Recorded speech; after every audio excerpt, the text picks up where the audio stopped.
Welcome everyone to the Out and Up podcast. And today I am welcomed by Sheldon, aka Tynomi Banks. Yes, hello. Toronto's best drag queen, in my opinion, and by the fans that are letting me know. So thanks for being here. How are you feeling? I'm good. Thank you for inviting me here. Yeah, of course. What were some of your first thoughts when I asked you to come on to the podcast? I was like, yeah, he's gonna ask me out. It's gonna be so good. Honestly, I was like, oh, you know what? Like, I don't do these enough. And I actually think I learn more about myself because I don't get to talk about myself in that way. Yeah. And open up really because like of the environment I'm in usually. Cool. Yeah. So, I think also just from past guests, like it's good to just reflect on the whole coming out and the whole story in general. I think people don't really think about it. Yeah, my story keeps on growing and I'm different now. Like as from when I was younger till now, right? So cool. I usually start kind of in your childhood. So what were you like as a kid? I hate this. What was I like? I think I was outgoing, and I don't know. There's different levels to that because it's like I think I had a pretty good childhood, but obviously it's not the same as everyone's. It was not the typical family. It's not like I had a mom, dad growing up the whole time. It's like my mom, like there was my dad and my mom together, and then something happened and we left in the middle of the night. My mom took me and my brother to a shelter, a women's shelter. And like my memory of it, I think I did ask my mom years ago, and I don't want to make it seem like my dad was a woman beater or anything. It was just a situation that happened. He was drunk. And I don't even remember if he like hit my mom or something. Something just dramatic happened. And when he went to sleep, she just packed her bags and left. Wow. So that was, I don't tell people about that ever. So Okay. you're lucky. And Thank you for sharing. you're welcome. No, well, it's just like, That's personal. Well, it is personal. And some people are just like, oh, like, I don't think anyone thinks I'm perfect, but like people just like have these thoughts about me. And they're like, I just want to let them know, like, I have things that happen to me, but I just don't let it sit on top of me. Like I've dealt with them. They've happened. And my mom and us, obviously we talked about it, but those are not things in life that hold us back. Those are just with my family, they've happened. And like, even till today, my mom loves my dad and like, she will go and visit him. Interesting. And bring him food. And then we have Christmas together, even though they're not together. So like, that's the kind of world I was raised in. Like this generation, I feel it's stressful because everyone's offended by things. So I was never like that when I was younger. Like things happened, and then even though it was dramatic, we moved. My mom figured it out. We have a house. She remarried. She was like, okay, you have to see your dad now. Like It was just she's a like, thing. Yeah. Your dad needs, like, your sons need your dad, the dad, like we just need it. Like she just knew that those things were important. So I felt I was alone some of the time because I was going through these changes. I didn't want to admit to being gay. So like our family was very Christian. So we went to church. I went twice almost, like, so Saturday and Sunday, once with my grandma, and then my mom would bring us to church. And we were involved and everything, but I knew it got more of a struggle as I got older because the more I knew I was different, I felt like the sermons, which are those speeches the priest gives, they were more, I felt, it could have just been me, but I feel they were more focused and directed. Like, oh, when you're reaching puberty. And I remember one of the conversations he was having, he's like, a boy should be with the girl, get married. And every time I felt like every Saturday it was that's all it was about. Right. And so like I had to deal with that. We moved a lot, which I hated, but like she tried to make it cool. Yeah. Like, you know, it's fine. Like we obviously kids, like I break down, I have my friends and then you have to leave them. And so like I think a lot of us or a lot of people moving around go through that. Yeah. Right? Finding another home. I feel like junior high and high school, junior high definitely was such a struggle because like I was in school in Scarborough and like my voice is super high.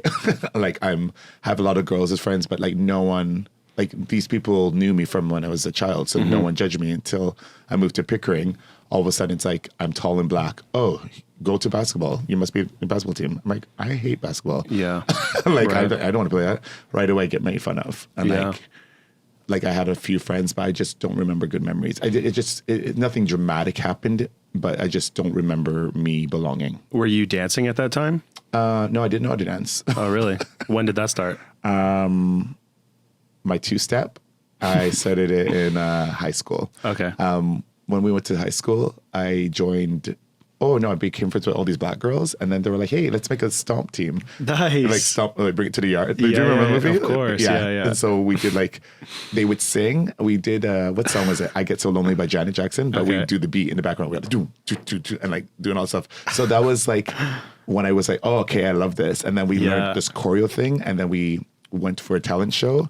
We won that talent show with this. I was the only boy dancer in it, but it was like we did like this hip hop like thugged out routine. It was so good. That's amazing. And then so it was like in front of the whole school, and I just realized I knew right then. I was like, okay, I'm a performer. Like this is amazing. But I knew doing choreographed dance and being a freestylist are totally two different things. I was learning to pick up choreo, but like, can I dance at the school dance with someone? No, that's different. Hand at the lower back, and then So I don't know. The more and more, I think I really started homing in my dance skills is when I moved after college. I moved downtown, and then I joined like a dance group. Cool. And the more you do it, then it's, I don't know. It's like the more you practice dance, like then you could start bringing some of those elements into the club, right? And doing like little things. Yeah. Well, it sounds like you kind of felt like alone growing up, and then dance allowed you to like feel like you were belonged to something. Look at you, Drake, finding out all my secrets. Connecting the dots. Yeah, dance. You know what? You were right. Like now that I look at it, it's like you felt the vibe. You felt like the tribe. Even though I got made fun of, or there was moments like that, as soon as I've always been a person where it's like I cried that it happened, right? So I'd be like feeling upset about it, but then my friends always were there to uplift me. And then like my dance thing, I was one of the best boy dancers in school. Mm-hmm. Like all the guys were afraid, they thought it was gay, but I was cool for it because like I knew how to dance very well. Yeah. Right. So nice. So yeah. So I got acceptance more. Yeah. Like really quickly through dance. Yeah. And that confidence I think really shines too. Yeah. And I mean, you bring it to the stage now too. So it seems like you've been killing it since. I know that you noticed. Yeah. Kind of backtracking a little bit, was there any like entrepreneurial moments outside of drag before you got into that full time?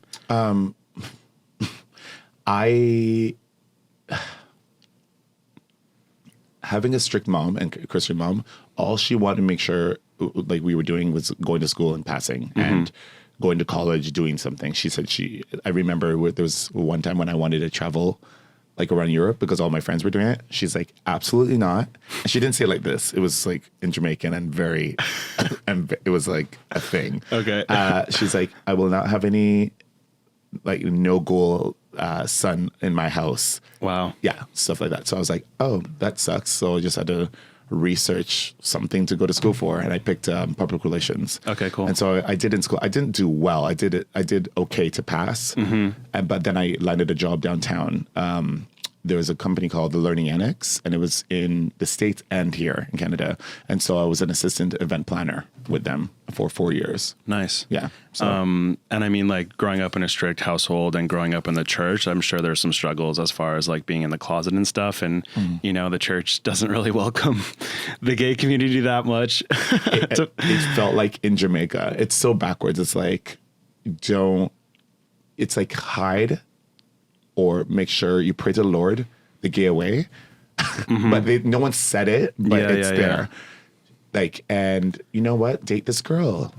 Like, even when I came up to my mom, she's like, oh, I don't understand. Like, are you and so-and-so not like hanging out? I don't, maybe you guys should date. You should try that. It's just like, it's not the same. I'm like, Mom, it's not going to solve anything. Me kissing a girl, I don't feel it. That doesn't change anything. It's a feeling. Like it's not there. Mm-hmm. Yeah. And do you remember like potentially praying that you weren't gay or anything like that? I remember all the time. Yeah. The harder it got in school, like the more I got made fun of. And I'm not going to say I got bullied. Like, just like, now that I think back of it, like, obviously, like, when we're younger, it's like end of the world. But like, I'm older now and I just remember things, right? And I didn't get bullied a lot, but when I did, it's like those moments, I definitely, late at night, I'm like, Jesus, please, like, I don't want to do this. I don't want to be like this. And I remember in my prayers, it's like, I don't want to do this. I don't want to be gay. Like, I just want to wake up tomorrow and like, can me and so-and-so, I'm going to ask out Kareem. I'm going to ask out Tiffany. Like, and I just try to do those things. And it's just, it's just not natural. You just know. There's a constant struggle always. During those lows, how do you find confidence? When I was younger? Yeah. I don't even know how I made it through. Like, people today, kids are like committing suicide. I guess my strength and my willpower and my mind wasn't set that way to give up. I just knew, I was like, okay, there was too many friends and I was too scared to do anything like that. Right. You know, I'm like, I'm not like, that's a sin as well, to take your life. So it's like, for sure, it's like, okay, well, I'm praying to the gay way. I'm going to kill myself. I'm going to go to hell. That's how we think. Right. Like, Wow. Right. So it's like, there's no safe. It's That's just vicious. like, so, right. That's a circle. Because yeah. it's like, you're like, okay, so you have to pretend you're not gay. And then if you kill yourself, you're going to hell. You don't want to, but then if you're gay, you're going to hell. So it's like, okay, well, I'm just going to not. I remember there was a time I don't know how I cut off, but like everything sexual, nothing. I was, when they offered everything in school before all these people took away all our money for education. So I was in home ed. So I learned how to like make clothes at that point. There was a gym with a swim pool. So I learned how to swim. Cool. And like, there's always this joke where Black people don't know how to swim. Yeah, because they're not taught. Like, but like I was taught. So it's like, that was another thing. It's like the same Black guys in school making fun of me for not swimming. They were in my class. And I'm treading water, real cute. Yeah. Backstroking, all this stuff. And they have these life jackets on. Yeah. And I just would get out the water and be like, I'm going to tell everyone. And they're like, no, please don't. And then that's how it's like, I found out ways of getting power. Right. And because they're so focused on image. So I'm like, oh, so, and so like right away, like if someone called me gay, I'm like, oh, should I tell them about your baby soother and breast milk and the life jacket because you can't swim? Right. Right away, head down, attack walk away. the ego. I just became that person. Clap back, clap back. Clap back. Right? That's what you do, right? So you were out in high school? No. Okay. But it's pretty much I was like, like I thought it was important for me. I was like, I'm not going to just, because I was afraid to say it out loud, but I'm going to act the way I'm going to act. Okay. So I always did that. I always was like outgoing, had like all the friends. I was in music, singing, like I did plays. So I did everything like that a gay person would do. Right. Okay. But like no one said anything. Okay. So when did you come out? Officially, I feel like I must have been, that was rough. After high school, when I went to college, it felt amazing because it felt like I was entering a world where everyone's meeting each other for the first time. Yeah, totally. So I moved from Pickering to residence in Oshawa. Yeah, the schwa. Jesus. And so there I was like, okay, I have all these country people and they don't, and it's so funny because it's a lot of small town people. Well, it's like some of my closest friends were from small towns and they would never even seen a Black person. Right. Yeah. My next door neighbor, Amy, till today we're friends, but she's like, honestly, you're the first Black person. Like, she's like never had a Black friend. Wow. Yeah. And then when I was gay, she's like, oh my God, you're gay? This is amazing. That's I got a gay Black friend. Like, you're the first gay person. Yeah. She's like, oh my God. Like, it was so good. Right. And, wow. And like, I didn't, and when I encountered like violence, aggression towards me, because I like now this time I'm dancing. I'm a dancer. Yeah. I go to that little keg or pub or whatever they have, and they're playing reggae, and I'm like in feeling the splits. Yeah. No, like I was extra back then. So I'm like bouncing my ass on the floor in the splits. So these are just country people with beers, and they're like this. Their comfort zone. What is this thing happening? And then I would get made fun of, but it was so amazing because so many people were so on this, I guess, journey of like be yourself and everything. Right. The moment someone called me fag, they got beat up. Like, so I just had people who didn't even know me who were like, no, that's wrong. What did you say to him? That's good. And I would hear it and be like, oh, and I'd get almost quiet. And then a friend of mine in class would be like, hold me and be like, oh, did the guy just say something? I'm like, yeah, he called me fag, but it's okay. He's like, no. Runs after the guy, takes him outside and beats him up. Sick. I don't promote violence, but it's so hot. That's a good ally. Yeah. Like, I It's was so like, hot. I'm like, you're just beating up people. It's like, yeah, no one's gonna. And then one day I was outside and then someone called me fag again and he got beat up. And then right when it was done, like I even helped. I was like, get off, stop. Yeah. He held my hand up and he goes, this is Sheldon, my friend. And he goes, if anyone calls him a fag again, I will beat you up. And this is like, he was head of the baseball team and he's like 6'6". And this is like a straight person? Yeah, or straight. like an ally? Straight. Okay, cool. Yeah, straight person. Nice. I remember that day and then I just went to school for 3 years. And like after that, it was like me. And then the next year, there was this boy named Ken Swan. He ran for president and he got it. Wow. And he was gay. Okay. Like he was openly gay and it was amazing. Nice. And I was afraid still, but I was like, It opened your eyes. yeah. And then this other boy was gay who was like an exchange student from Australia. And right away he was like, walks over to me. He's like, okay, you're another gay person. So I was like, oh my gosh. And he's like, no. How do you know? He's like, no, like he's like, come on now. And Yeah. he's like, okay, where's all the gay people? And it's just those kind of moments are like, I remember for life because it's like amazing. This connection. He didn't even care. So you mentioned it was kind of bad. Was it just because of people My calling mom. you? Right. My mom. Because I remember a conversation one time I was doing an exchange program, like bring your child to work kind of thing. And my mom worked at the kids hospital. And I just remember in the office, I was working at the table and then her lesbian friend, my mom had a lesbian friend, or maybe like a lot. She was like, what would you do if one of your kids were gay? She's like, what do you mean? She's like, what would you do? She's like, what should I not do? Like, I'm going to love them still. She's like, just checking. She's like, girl, aren't we friends? And so I thought, I took that as amazing. And so that was the green light for you? Well, I thought, and then, and I'm over dramatic sometimes, I'm emotional. So I thought I wanted the fairy tale kind of outing. Like, I'm gay, I cry. My mom was like, I love you. It's okay. Amazing. Didn't go like that. Okay. I was coming home from, I guess, college to visit my mom. And I had a stepdad named Dennis, and she made up a little lie. And she's like, hey, your stepdad Dennis seen you at the mall the other day. And I read it right away. I was like, if he seen me at the mall, he would have come and said hi. So right away I got pissed. And I'm like, oh, what did he say? She's like, oh, he said that you were acting a little bit different.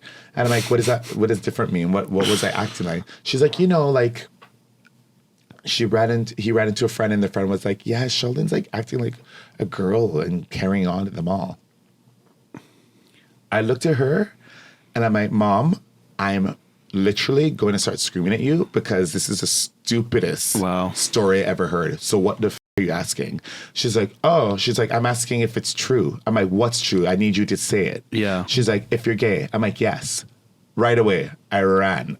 Like, I just realized, I was like, shit. Yeah. Ran to my locked it. She wow. came knocking and she brought a Bible, sat beside me. She's like, oh, we need to pray. And I'm like, oh, but what? And she's like, you have to pray because like you need to they ask for strength and not do this. And I looked at her, I was like, oh yeah, no. So how old are this? I think I was like 21. Okay. Yeah, 20 or 21. And then right then I just looked at her. I'm like, if you ever say anything like this to me again, I don't think you will see me ever again.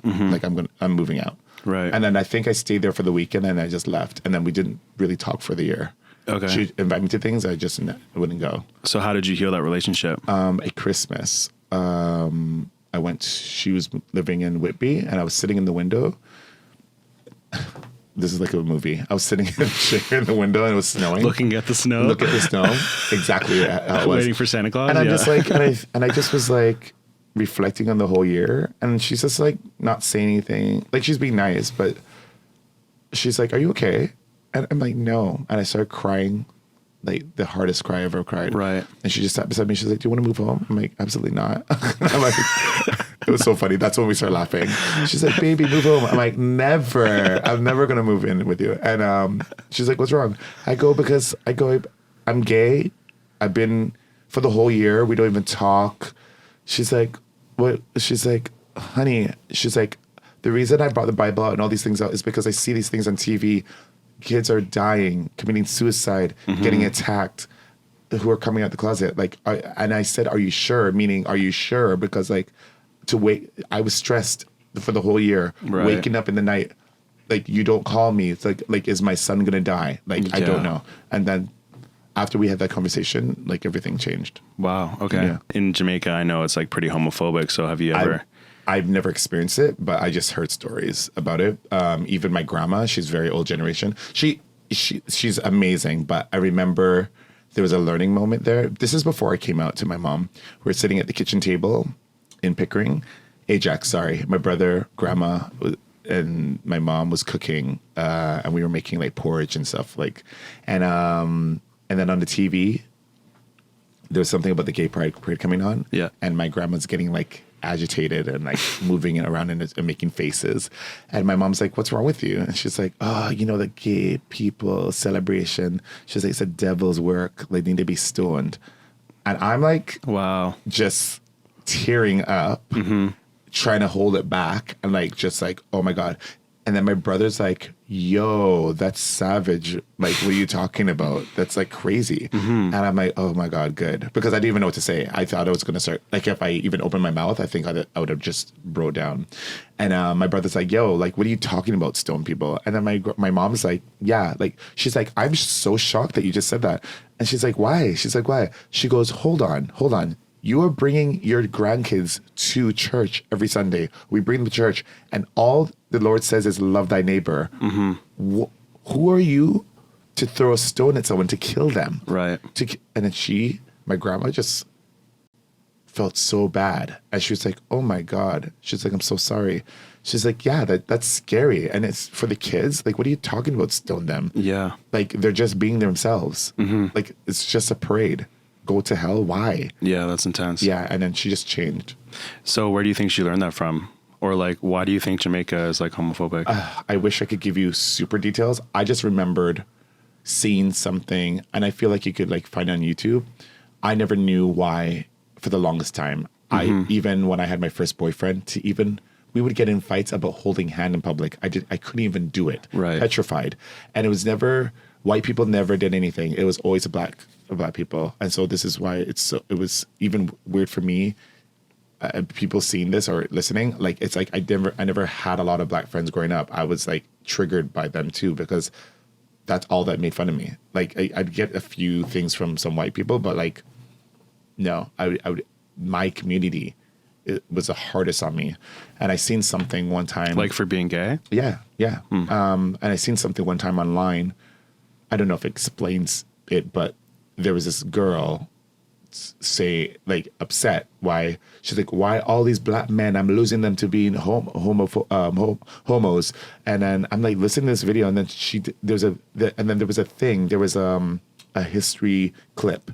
She's like, when we were slaves and captivated or captured, the headmaster, the white man, they would be, I guess, jealous of like the biggest man in that group. Like, so there'd be like some muscly, and like we're naturally muscular, like by nature, and so they thought by, I guess, strapping them up and handcuffing them and then taking their virginity to show dominance over, I guess, the community. Right. And so they would become leaders by doing this. Wow. And so this girl was explaining it, and I was so shocked. I was like, wow. She's like, because that's what she learned. And so she was just like, so she was arguing that we were making a choice being gay, and she was upset about it. Right. And I'm like, no, it didn't. Like, why would you let that happen? Yeah. Yeah. And it's like, no, it's not. I don't know how to explain. Well, I don't know her, but that's not the case. But like, it gave me some insight into that. Right. So it goes way back. Yeah. But like, I've just seen bad videos a lot in Jamaica when being gay. Like, what happens in Jamaica if you're gay? One video was really bad. I couldn't watch it the whole way through, but they found out this one guy was gay in the island, and half of the island went to the store to be like, I guess to try to kill him. Wow. And like cops were there protecting him. He was crying. Like I couldn't even watch the whole video through. I was just goodness. like, okay, that's not a destination spot for me. Yeah, I was gonna say, so you haven't been. Well, not for me. Like Yeah. you could go and then you could stay in a resort. Like they don't. Yeah, it's like in the town. Right. Like it's not. You know. So there's no like gay clubs or like a There pride is, parade or anything? Not a pride parade, but there's underground gay clubs. So it's but like underground. you can't say anything. You just go. Right. That's why, like a lot of like, you just grew up fighting. Right. Like I have a lot of friends who are like, oh, they don't fuck around. They'll beat you right away. Like if you're out of line or whatever. Like Right. that. Yeah. So it makes you more resilient in a lot of ways. Yeah. Interesting. Yeah. And if you had like to give advice for somebody that's struggling with coming out, maybe in Canada or even Jamaica, what kind of tips and For Jamaica, the only thing I'd say is get move. out? Yeah. Like I don't know. It's like the whole country has to like back it up, like back up the struggle, back up protection, like. But the country's so backwards with their like beliefs in the Lord and what's allowed and what's not allowed. You eat pork, you go to hell. You go to church on Sunday, not Saturday. It's wrong. Right. I don't know. Just like you pick and choose. So what about somebody in Canada struggling with that? Well, it's way better here. Yeah. First of all, it's like we're so even now today, it's like, oh my God, like our Pride Parade is one of the biggest almost in the world. Like, you know, like it's really big. And businesses and corporations even, you know, like they're on board with us and everything. I find more acceptance now Than ever. than ever. Yeah. So it's been the longest time since I've been called something. Right. I think that's in Toronto though. Like there's a lot of places in Canada that, like you said, have never like met a gay person or anything like that. What about like those smaller towns where you've never even... I don't know. I haven't, maybe I'm being naive. I haven't heard really bad stories because I've traveled like a lot, and I don't know. But every person is different, right? Because Right. like when I'm with my friends, I'm like, yes, girl. Like, Yeah. but like I'm by myself, I'm not doing that. It's like I don't know. It's like, it's not 100% there. So I'm not saying hide yourself, but just be mindful Right. of what you're doing. Like you could live your life, but like everyone's not going to live it the same way as you. So you just, you have to like kind of tone it down. Yeah. Sometimes in some areas. And how did you get started in drag? All of a sudden, I'm dancing, thinking, making different career changes and choices. And my friend started a night at this bar called The Barn, and he begged me to help him until he found someone else for the role. So he had 2 drag queen dancers, and today they're Heavenly Heights and Divine Darling. Wow. And they needed a third. And so I was like, fine, I'll do it. I didn't even have a name. I just went, got my face did, and then performed with them. And then the second week, I'm like, did you find someone? He'd say, no, not yet. Did it again. I don't know. Something happened around the third time. Like I guess people were like, oh my God, what's your name? And I'm like, oh, it's Tynomi Banks. Like, Amazing. yeah. And I'm like, okay. And then started doing it more and more. And then, I don't know, just being a performer and being like a dancer. I don't know. I love dancing. Dancing is like, nowadays you could be a star dancer. Yeah. Back then it was more about the backup dancing. So right when I was in the limelight of like the show lights, for me, I just loved that attention. Totally. And I loved learning music and then giving you how I interpreted it. Right. And then people were like, oh my God, living for you. I don't know. It's an amazing feeling to feel. Then all of a sudden the misconception was like, hey, I'm going to get you booking at Woody's. And I just remembered he booked me for something serious too, because she spoke so highly of me. And it was like something like on a New Year's. And we did this. Wow. We did Jerk It by Thunder Heist. It's a Canadian group here.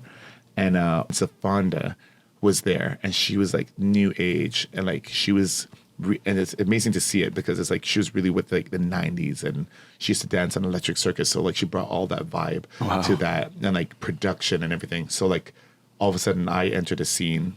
I'm a dancer too, but it was never like her. I was just like, it was just something different, right? So people were like, okay, so you kind of, it happened slowly, like the generation times. But then as soon as RuPaul's Drag Race came in, it's like everyone's like boom, boom, boom, boom, boom. Right. So was it the New Year's thing, or was it when RuPaul came out and started creating more demand that you started doing this full time? I started. Oh, when I decided to do it full time? Yeah. Oh, it was way after RuPaul. Okay. Yeah. So you're doing it part time for like a few years, or? Yeah, I was I struggled with wanting to do it full time. I thought if I decided to do it full time, then because it takes a hit. It takes a hit in your social life. It takes a hit like dating people, dating guys in meetings, some guys. But it's amazing that RuPaul came out because it's like my drag like was really good before it, but like that show definitely helped put a kick in my ass to like I guess evolve, get new things done because that's what the show is, right? Constant evolution. What's next? What's this? And then she's such a woman or man to like, I guess the message of inclusion is so strong. Like you could do anything you want to do. And so that really was inspiring for me. I guess I never look at people as competition. I always look at different things, their strengths and I always take from that. And I'm like, oh, that's very inspirational. I'm going to see if I could do it differently this way or. Yeah. Yeah. And RuPaul really got like the general population on board as well, like outside of the community, creating like way more of a audience and fan base. Exactly. You saw that happen in real life. Yeah. So I'm happy to be here and to witness all this stuff because it's like, I always wanted to be taken seriously, always. And that show helped a lot. Yeah. Yeah. And you've done a lot of different events from doing like Pride all over North America and you've been on like talk shows and all that good stuff. How do you face the fear of like performing and like the anxiety of that? Or like a lot of people have the fear of public speaking. Did you have that? Yeah. I remember when there was an option to be a public speaker as like me, Sheldon. I would never in a million years, I'd have been like, shit, I don't want to do that. Like that's hard. Like to stand there, to have someone's attention. Yep. And then all of a sudden look at me, what I'm doing. It's like, I'm Tynomi, but it's like, I don't know. I just found a passion. I'm so passionate about my craft and being who you are. And like, I just think it'd be a shame for someone not to hear what I had to say. And so like I could, right now, there could be 500 people and it'll be easy for me to walk out. I don't know how, but like that shit used to be scary like 10 years ago. Course. But it's like, they're like, oh, we're here for this. Just give me what my notes are and I'm out there. Yeah. And you've worked a lot with like Twitter Canada and Hudson Bay and things like that. What's it like to have a voice in the community? It's inspiring and it's important. It's, because it's like you want people to grow and learn and be inspired by you. And yeah, like social media shows so much. You like, I just post, I'm dancing here, I'm doing this. You come to the club, but I don't get to really talk. So these are, for me to be selected for these type of positions, it really gets my following up. But like, I want my drag to inspire not just drag queens, but people. Even just when you're on stage, you have great like engagement with the audience, just like talking outside of the performance as well. Yeah, because those people want to be entertained. So it's like they're not there to. I don't know. Like there's an art of talking to someone. I don't know if I could teach it. Maybe I have to sit down and really go through it. But it's like you definitely need to feel out the crowd. Energy is so important. You have to look at these people's faces. Oh, they're bored? Okay, what am I going to do next? As far as like having a bad day, how do you get on stage when you're not in the mood to perform like that? Like, I think that must be such a barrier sometimes. I'm so emotional. I'm moody. I don't know. Sometimes I just go in a room, in the drag room, and I'm like, okay, what's my songs? And sometimes it's a song, but I think it's the people. The drag queens are like, you okay? I'm like, no. And they're like, okay. They're like, okay, girl. And sometimes they're like, they'll just look at me and be like, you're the funnest one, so you're not allowed. And I'm like, okay. And like, that makes me laugh right away. Hype 'em Right? up. Yeah. She's like, she's like, girl, it's your show. Like, I can't. I won't. I'm gonna go home. I'm like, okay. And it's just like we just like. So you feed off the other just energy. cycle each other because like.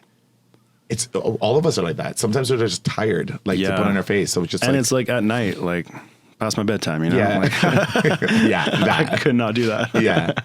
What's been your most iconic moment in your career so far in drag? Like you've done a lot, so I'm curious. Like, I think it's when I have to say this. I was asked to be the trophy bearer for the Canadian Screen Awards this year. wow. I know, that was serious. And then I got to do like, they didn't have a host, but I had to host like the commercials. So that was not televised. So pretty much I hosted it.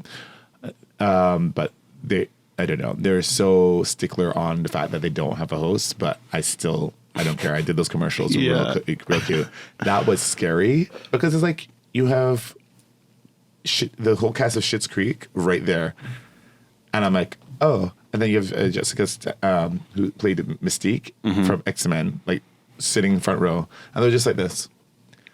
And so my first line, I was like, oh my God, everyone, Mystique is here. I'm gagging. And that's all I said. Everyone lost it in the room. Yeah. I'm like, did anyone see her? And then her husband, and like, she's sitting right there. So everyone's seen her. I'm like, everyone, do you see her? Because I can't even look at her. She might change. And I'm like, they're like just saying like silly things. Yeah. It was so fun. But the whole crew, like they were amazing. There was like 3 comedian girl writers. So every time I went off the commercial, they're like, okay, you're going to do this time. Do a little game. And I was like, nice. So the kind of person Did you listen to that? Oh yeah. The kind of person I am, it's so, I'm just easy. Like you're like, hey, can you go and do that right away? I'm like, oh yeah. Or like if you want me to do something for a video, they're like, you're going to act like this. I'm like, okay. Cool. Like they just needed that. Like it was like easy. Mm-hmm. So yeah, that was the best thing. I know like this summer you've been all over Canada and the US doing like performances for Pride and stuff like that. What's been like the most memorable Pride for you this summer? This year was really good. Yeah, you did a lot. Because last year was really good too. But, like it just feels like one whole year, but it's been 2 years. This year, I think it was amazing this year because you know how you say you want to do something, you set a goal, and then it happens. You're like, oh my God, did this really happen? Yeah. Like, I'm like, I want to be traveling around the world. Guys, it is exhausting. Like, you need someone to help you schedule things if you're going to take that road. Like these RuPaul Drag Race girls, amazing to have managers. To just think of everything and to be creative at the same time is 2 different things. Right, that's a lot on your plate. Well, it takes 2 different types of energy. So I'm happy I got through it because I had to do like a 30-minute concert for Dundas Square. I was performing up until then, and then the next day I shot a full feature movie. And I'm like learning lines and learning lyric lines. Mm-hmm. Then the next day I think I went to New York World Pride.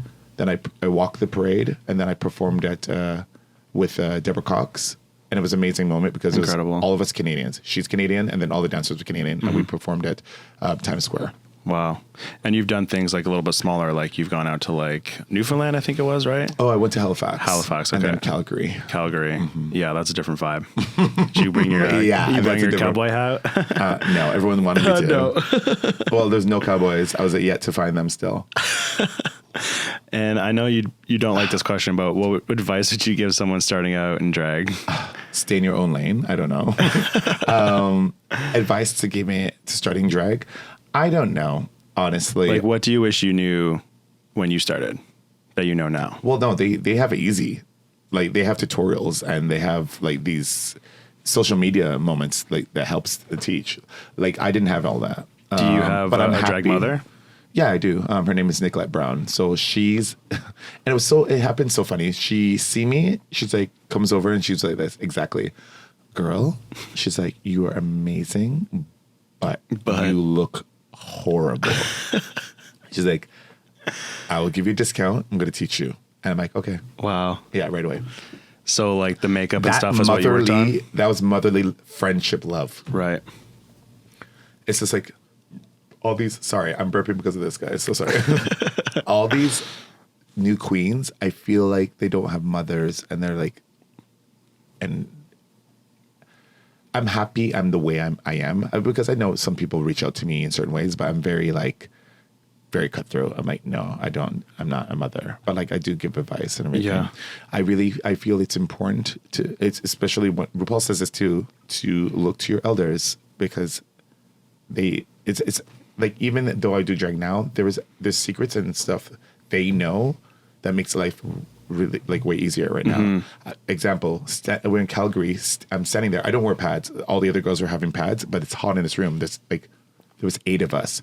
And so the older drag queen is Stephanie Stevens. She used to live here. But she's the head drag queen over there in Calgary. And my friend Kendall Jenner, something like that, sorry. Her pads was falling down. She's like, honey, she tells her to open up her thing, take hairspray, spray her legs so it gets tacky, and then put them back on. And then they just stayed like that. Literally, everyone in the room was like this. Shook. They're like, what? She's like, yeah. She's like, like just old dry tricks. Yeah. And we're like, just like stuff like that. It's like, oh wow, like Experience. Yeah, because she's like, I could do my makeup in 20 minutes. She goes, no one's paying me for an hour of my time, so why am I spending that long on it? Right.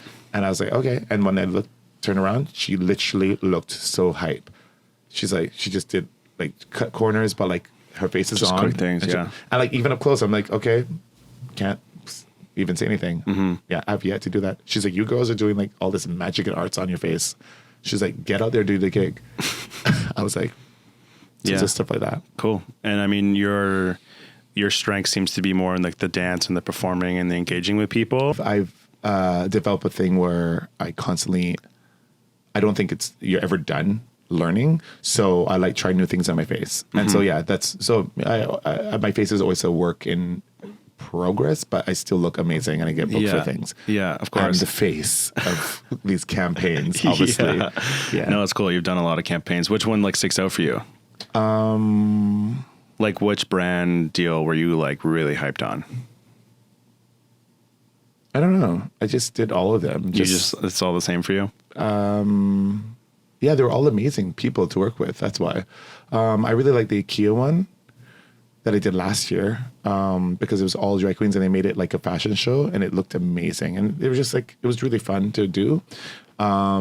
Crest it's always fun because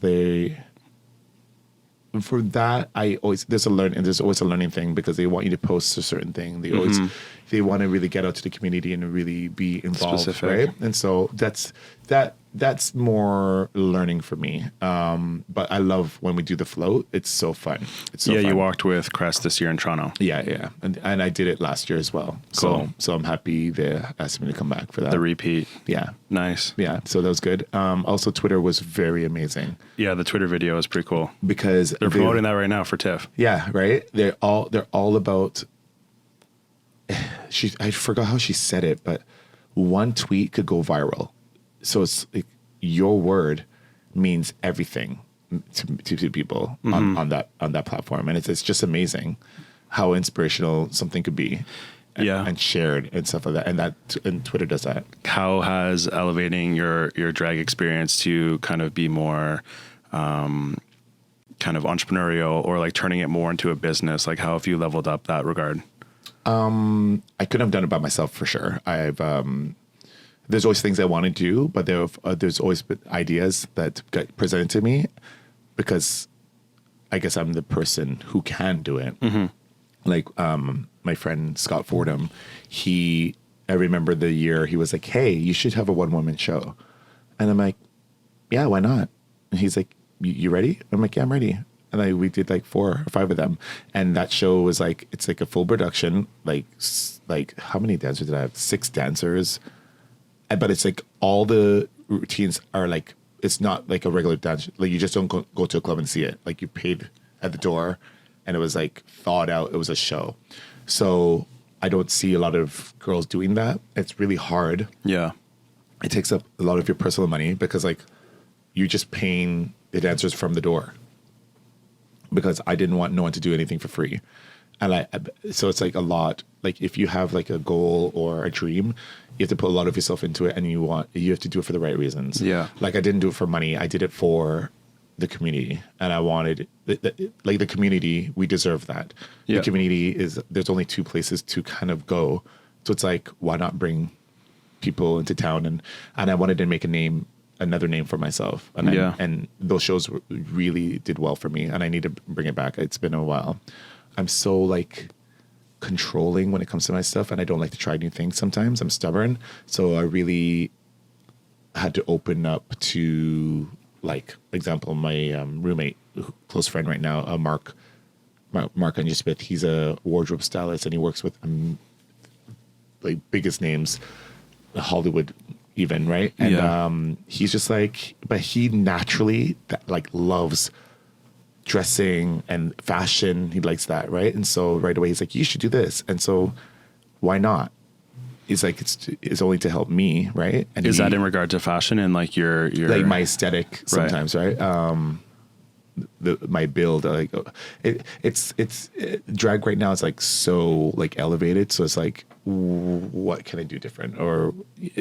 But like for me, it's like it should come more naturally. I like looking like when I perform and come on stage, I want it to look like, oh, okay, she just had that like laying around. Like I don't want it to be like, okay, I would have spent 2 weeks and create this shit. Yeah, no. And you're changing outfits like every set? Our shows sometimes are 3 hours long. Oh gosh. Woody's is shorter because there's more people in the staff. But like, I don't know, I'm obsessed with looking like changing my wig and then doing it because it tells me changing. It's for a set or another song. It's like, it just helps me and my performance in the song and tells a story. Portraying it. So, cool. But it's a lot. Where do you find like your wigs and your outfits and like that type of thing? Now it's easier. You could just go online. But back in the day, Jesus, it was Lord. Custom, cut and sew kind of thing. Custom, Jesus, you don't even know. A custom here. Like, are you sewing this yourself? No. Like, no, I don't want. Yeah, no, I have no interest in that. If I have to learn, I'll learn. And like, I don't know. I made things in school, so I'm sure I can pick it up again really quickly. It's just like riding a bike, right? But yeah, no. Okay. Yeah, I'd rather have people make me things. Yeah. I mean, your outfits are awesome, so I was just curious. Oh, okay. Thank you. Sometimes I go to the girl store, so sometimes there's a Zara sale. But it's weird because it's like, I've been learning to layer things, and I don't know, like sometimes you just look at a dress, you're like, oh, maybe the dress is not right there. Like there's something that could be with the dress. So you buy like a few things and you could create a look. And that's where fashion is these days, right? Yeah. And that's what's fun about it too. But that's like, so like I'll have my costumes to perform in, and then to like actually just chill at the club, I'd rather change into something like that. Yeah, of course. Yeah. But like presentation is always important for me. Like you don't know who's there, who's coming to see you. Like that's why like anyone who talks to me, I constantly get messages or people telling me, oh, you're always on point. Yeah. I could never not hear that. Okay. I do not get tired of that. Yeah. I don't know. That's my drag though. I like it to be like, I don't know, like you bring your friends to see me. You're like, Tynomi's the best one. And you always make them feel like super welcomed. And I know, like, I bring a lot of my straight friends there too, so it's like pretty intimidating for them to be in their first like gay club. And they love me. And they love it. They love me in 2 minutes. Yeah. Yeah, and they're all following you. I think it's, you know what? I think it's important. I never wanted to be that person that would ever make you feel not welcomed or taken advantage of, because it could be intense. Yeah. A lot of us gay boys are really thirsty, like, you know, and so like we'll do things like I don't know, because you came in the club, so it's like we just think it's okay, and consent is for everyone.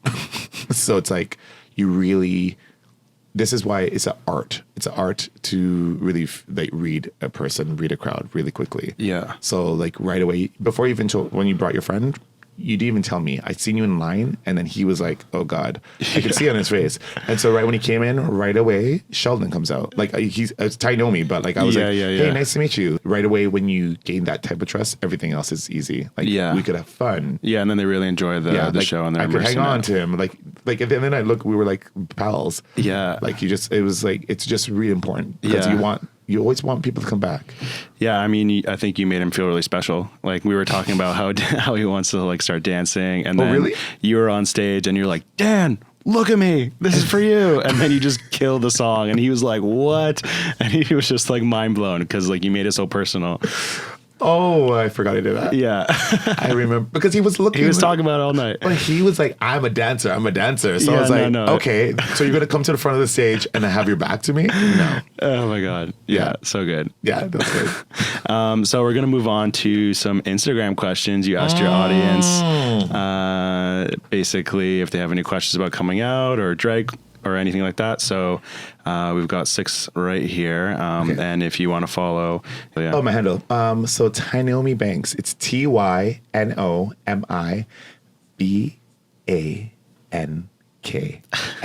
There it is. Banks at Gmail. At Gmail. At Gmail. No, don't do that one. It's just MSN.com. MySpace. No, it's just Instagram. Easy. Cool. So first question, here we go. Yes, sir. Do you feel different when you're dressed up in drag? Yes, I do feel different. I feel powerful. I feel super confident. I feel like I could tackle the whole world, and I feel the most important. I feel very important when I am in drag. So it's a big energy boost. A big energy boost, yeah. Cool.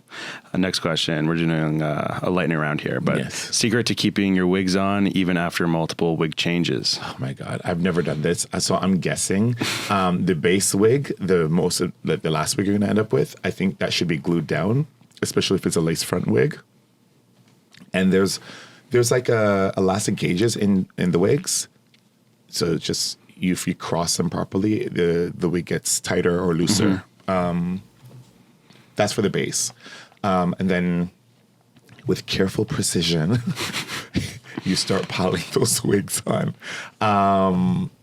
Yeah, like I feel for long hair that you only could do one wig change, but if you're good, if it's just like simple little. So wait, you have a wig on a wig? Yeah. Okay, I didn't even know that. Yeah. That's cool. Yeah. Because you're just like throwing it off. Yeah, like I've seen it done where it's like I've done it before where like I had long hair and then everyone's like, oh my God, and all of a sudden there's a part of the song I'm like this. I just did like a shapeshifter thing, and then I go like that, and I have short blonde hair. And everyone's like, "What?" And then like, yeah. Or you could be dramatic and be like, "Ha!" and then new wig. Yeah, cool. Okay, next question. How did you start? I mean, we kind of talked about this, but I'll just say a friend told me he believed in me, and I was like, "Okay, let's do this." that's all it takes. Yeah, I love that. You need real friends, not just anyone. You don't need yes men. You need the person that will say no. That's what's very important. Cool. Next one is, what do you think is the biggest misconception about drag?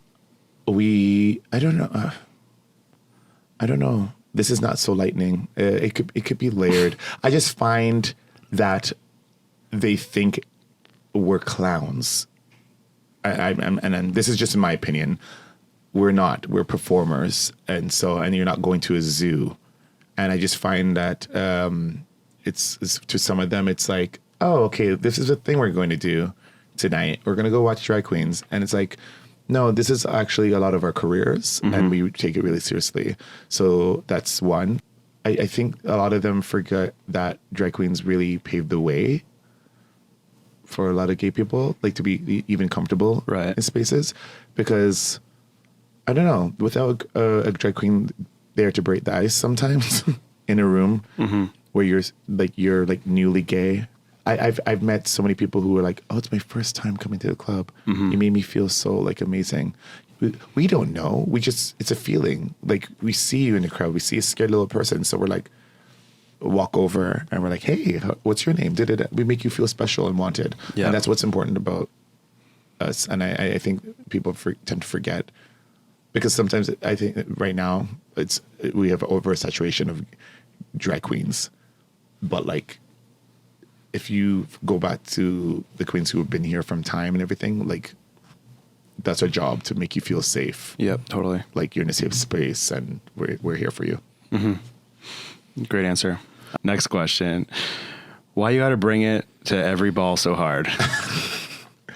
Why you have to bring it to every ball so hard? So hard. Because balls are all about being yourself. So why not just be yourself? So what is a ball to somebody who doesn't know? I think they're referring to like the Vogue ball scene, even a drag ball. Like, do it. If you're there to do it, if you're going to walk, do anything, show up 100%. Just show up, because those balls were there, especially if you do your history research.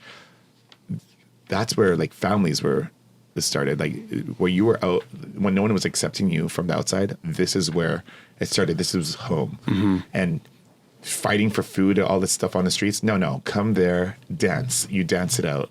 Bring it to the ball. Bring it. Yeah, bring it all. All right. That's a place where you could be yourself, and this is your true self. So why go half-ass? Cool. Send it. Yeah. 100% like that. Cool. So we're just going to wrap up here, but what's coming up for you? What's in the near future? In the near future, like actually I'm kind of winding down. I just got back. So like I'm going to be in town for a little bit. I have shows at Cruise and Tango Wednesday, Fridays, and Saturdays. Check my Instagram because I always post timing. Yeah. I won't go into details about that, but check my Instagram. I always like to post. Any of you could talk to me about anything if you have any other questions here today. Thanks for offering that. That's amazing. And what's it been like to tell your story on this podcast and kind of going back in time a little bit? I feel good about it, and I got to get to know you. Well, no, I didn't, but like I got to be here and chill with you a little bit more.